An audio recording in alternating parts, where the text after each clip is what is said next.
Hello aspirants.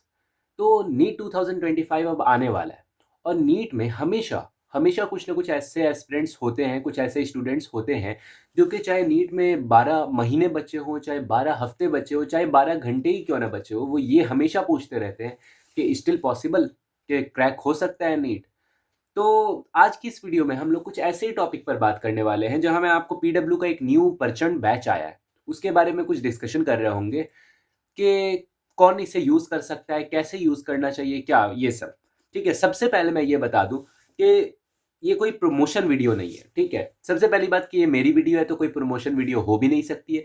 दूसरी बात कि ये बैच ही फ्री है, ठीक है? पीडब्ल्यू के ऐप पे जाओ, वो क्या बोलते हैं, जॉइन कर लो, एनरोल कर लो, फ्री में हो जाएगा तुम्हारा, ठीक है?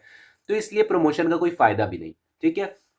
अब देखो, ये जो एडिशनल बैचेस होते हैं ना, फ्री बैचेस पीडब्ल्यू या किसी भी प्लेटफॉर्म पे अपलोड होते हैं, तो इससे हमें पता है क्या फ़ायदा उठाना चाहिए।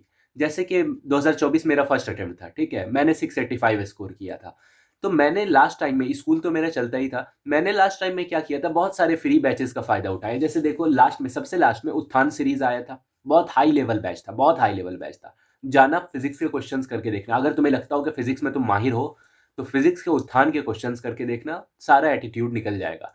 तो उत्थान वैसा बैच था, मैंने उसे फॉलो किया, ठीक है? इसी तरह पीडब्ल्यू माइंड मैप आया था, शॉर्ट नोट्स बनाने के लिए मैंने उसे फॉलो किया। ऐसे बहुत सारे बैचेस बीच में आते थे, या तो मैं उससे अच्छे से फॉलो करता था, या फिर मैं उसमें से नोट्स ले लेता था, या उसमें से डीपीपीज कर लेता था, ऐसा कुछ था, ठीक है? एमआर सर ने एक डीपीपी वाला भी चालू किया था, मैंने उसे भी फॉलो कर लिया।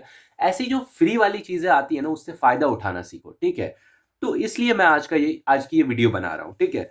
इस बैच में ओनली वन शॉट्स हैं, सिर्फ वन शॉट्स अपलोड होंगे। एक दिन में सिर्फ एक लेक्चर होगा, तो तुम आराम से मैनेज कर सकते हो, चाहे तुम्हारा तुम्हारा पूरे दिन क्लास ही क्यों ना चलती हो, तुम एक लेक्चर के लिए आराम से टाइम निकाल सकते हो।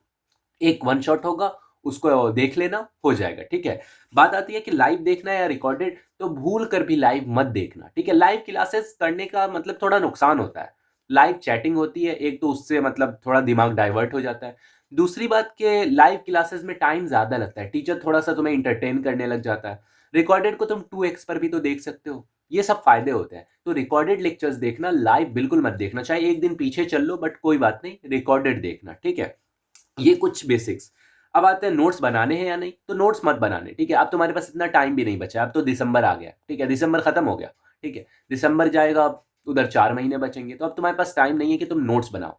बट लॉन्ग नोट्स मत बनाना, शॉर्ट नोट्स ज़रूर बनाना। मेरा सजेशन बिल्कुल साफ है कि तुम्हारे पास अगर लास्ट मोमेंट पर, last 2 months, 3 months, last 1 month में अगर तुम्हारे पास शॉर्ट नोट्स नहीं होंगे और तुम जब मॉक टेस्ट देने जाओगे फुल सिलेबस का, तो रिवीजन कहाँ से करोगे? अपने लॉन्ग नोट्स से, जो कि इतना ज़्यादा टाइम लेगा, वन शॉट से, जो कि होगा ही नहीं कभी पूरा, या एनसीईआरटी से, जहाँ सिलेबस करते जाओ तो आधा होगा, आधा छूट जाएगा, ठीक है? तो मतलब डिफरेंट चीज़ें हैं, अपने-अपने ज़्यादा टाइम लेते हैं। शॉर्ट नोट्स तुम्हारे लिए सबसे ज़्यादा हेल्पफुल होगा। अगर पूरे में बात करूँ, जिसके पास शॉर्ट नोट्स होगा और जिसके पास नहीं होगा, तो चाहे उसके 600 साढ़े 600 आ रहे होंगे, अगर वो रिवीजन नहीं कर पाया लास्ट मोमेंट पे, तो वो चला जाएगा, गेम से आउट हो जाएगा। और अगर किसी बंदे के 550 भी आ रहे हैं ना लास्ट मोमेंट पर, वो रिवीजन अच्छे से कर लेता है शॉर्ट नोट्स से, अच्छे शॉर्ट नोट्स होंगे, तो आराम से वो क्रैक कर लेगा। इतना बड़ा डिफरेंस क्रिएट हो सकता है शॉर्ट नोट्स से। इसलिए मैं बोल रहा हूँ, अगर इस बैच से तुम कुछ फ़ायदा उठाना भी नहीं चाहते हो, एट लीस्ट शॉर्ट नोट्स बनाने में तो हेल्प ले लो, ये तुम्हारे लिए बहुत फ़ायदा देगा, ठीक है? तो नोट्स, अब आते हैं बात टीचर्स की। देखो, टीचर्स की अगर बात बताऊँ ना, तो टीचर्स इसमें देखो, प्लेटफ़ॉर्म ऑनलाइन है, पीडब्ल्यू जैसा बड़ा प्लेटफ़ॉर्म है, एलएन हो गया, अनअकैडमी, चाहे कोई भी होता है, ये सब क्वालिटी के टीचर्स ही देंगे, क्वालिटी के टीचर्स ही आते हैं। तो टीचर्स पे तो क्वेश्चन उठाना नहीं चाहिए, क्योंकि तुम्हें अगर नहीं समझ आ रहा, तो तुम्हारी गलती हो सकती है, ठीक है? वैसे टीचर्स की बात करूँ, आयुध सर, जो कि बिना पेन उठाए क्वेश्चन सॉल्व करवा देते हैं। अगर वो वन शॉट करवा रहे हैं तो तुम अपना देख लो कि कितना फ़ायदा होगा। बायो में देख लो, विपिन सर, 1 पेज में पूरा चैप्टर सॉल्व कर देते हैं। 1 पेज में पूरा चैप्टर ले आएँगे, ऐसा शॉर्ट नोट वो बना कर देते हैं। ऐसे वो कॉन्सेप्ट समझाएँगे कि मतलब आराम से समझ आ जाएगा, ठीक है? वो पढ़ा रही हैं। फिर आकांक्षा मैम हो गई, वो पढ़ा रही हैं। तो बहुत सारे मस्त टीचर हैं। सुधांशु सर, फिज़िकल केमिस्ट्री पढ़ा रहे हैं, ऑर्गेनिक भी वही पढ़ाएँगे। तो सुधांशु, ये टीचर्स वो हैं जिनसे मैं खुद पढ़ रखा हूँ, तो मैं एक्सपीरियंस्ड हूँ, अभी-अभी पढ़ा हूँ। मुझे एक्सपीरियंस है कि कितना बेस्ट वो पढ़ाते हैं, ठीक है? इसलिए मैं बोल रहा हूँ कि इस बैच के जो टीचर्स हैं, नोट्स हैं, लेक्चर्स हैं, वन शॉट्स हैं, सब बहुत बेनिफिशियल होंगे तुम्हारे लिए। किसी ना किसी तरह तुम फायदा उठाओ, कुछ ना कुछ फायदा उठाओ, फ्री है, फायदा उठाओ, ठीक है। थोड़ा सा मेजर टॉपिक पर बात कर लूं कि who should have this batch, who should by this, या फिर who should enrol in this batch.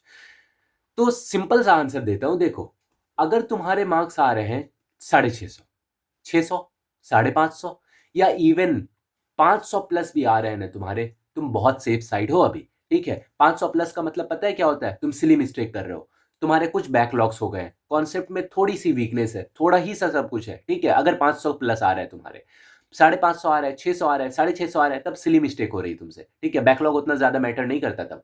तो ये सारी बातें बता रहा हूं कि अगर तुम्हें ऐसी दिक्कत है ना, तो तुम एक काम करो, एक तरफ तो तुम फॉरवर्ड जा रहे हो, फॉरवर्ड जा रहे हो का मतलब 12 का तुम्हारा सिलेबस इंटर कर चुका होगा, एंड होने वाला होगा या कुछ भी होगा, ठीक है। तुम एक तरफ फॉरवर्ड जा रहे हो, बैकवर्ड का तुम्हें रिवीजन करना है, रोज रिवीजन करना है तुम्हें।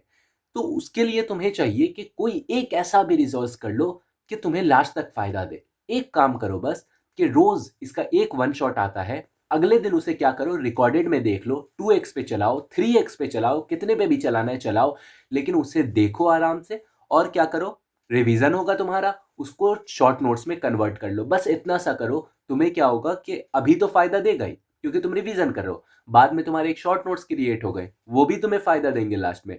और अब जो तुम्हारा मॉक टेस्ट होगा, तो उसमें तुम्हारे कॉन्सेप्ट्स और ज्यादा क्लियर हो जाएंगे। तो ये सारा फायदा होगा अगर तुम क्या कर रहे हो, इस बैच में इनरोल कर रहे हो, अगर तुम्हारे मार्क्स 500 प्लस आ रहे हैं, ठीक है, तो तुम्हें ये सब फायदा होगा।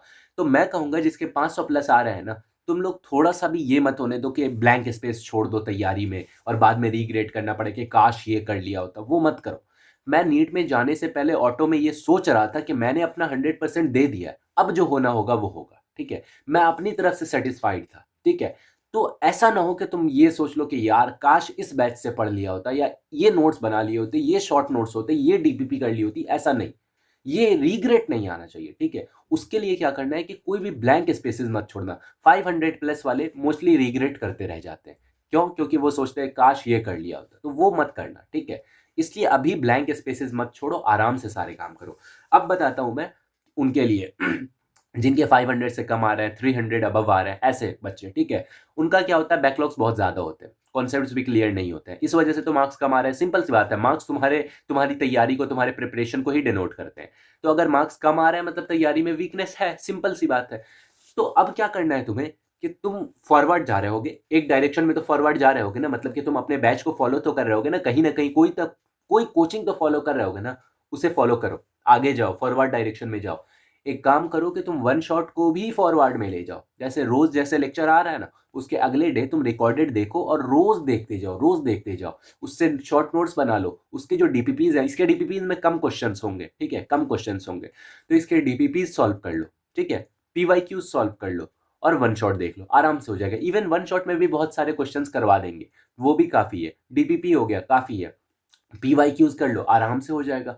तुम्हारे लिए मतलब ये अपॉर्चुनिटी है कि तुम्हारे जो इतने बैकलॉग्स बन रखे हैं ना, वो आराम से क्लियर हो सकते हैं अगर तुम ब्लाइंडली इसे फॉलो करो तो। वरना तुम क्या होगा, स्टार्ट तो करोगे, एनएलएम तक आते आते गिर जाओगे। इसलिए मैं कह रहा हूं, स्टार्ट करो, एक तरफ फॉरवर्ड चलो, जो अभी पढ़ रहे हो उसे पढ़ते रहो, लेकिन बैकवर्ड में इसे आगे ले चलो। जो ये बैच अभी स्टार्ट हुआ, इसे क्या करो कि इसे ब्लाइंडली फॉलो करते जाओ, करते जाओ। ये तुम्हारे बैकलॉग्स फिनिश कर देगा, तुम्हारे नोट्स बनवा, शॉर्ट नोट्स बनवा देगा, लॉन्ग मत बनाना, शॉर्ट नोट्स बनवा देगा, तुम्हारी क्वेश्चन प्रैक्टिस करवा देगा, कॉन्सेप्ट्स क्लियर हो जाएंगे, रिवीजन हो जाएगा, आराम से हो जाएगा तुम्हारा, ठीक है। इससे अच्छे से फॉलो करना।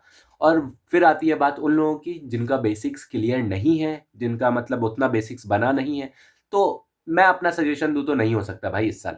इस साल हो भी जाता है तो कोई फायदा नहीं, वो तो कब कब मतलब होगा ही नहीं यार। 650 पे सिलेक्शन होगा तो कैसे तुम सोच रहे हो कि एक बंदा जो 12 महीने से तैयारी कर रहा है और तुम ठहरे 4 महीने पहले तैयारी शुरू करने वाले, तो तुम्हारा हो जाएगा? नहीं होगा। अगर तुम्हारे बेसिक्स बिल्कुल नहीं है तो नहीं होगा। अगर तुम्हारा बेसिक होगा, कुछ ना कुछ बेसिक होगा, तो तुम्हारे एटलीस्ट 300 250 कुछ तो आने चाहिए थे।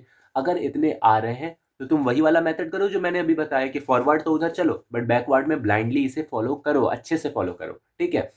लेकिन अगर तुम्हारा बेसिक नहीं अच्छा है, बिल्कुल बेसिक नहीं बना है, एज अ लास्ट अपॉर्चुनिटी तुम इसे ट्राई जरूर कर सकते हो। बट मैं अपनी तरफ से कंफर्मेशन नहीं दे सकता कि तुम्हारा हो ही जाएगा अगर तुम ब्लाइंडली अच्छे से फॉलो कर लो, नहीं हो सकता। मतलब मुश्किल है भाई, बहुत मुश्किल है।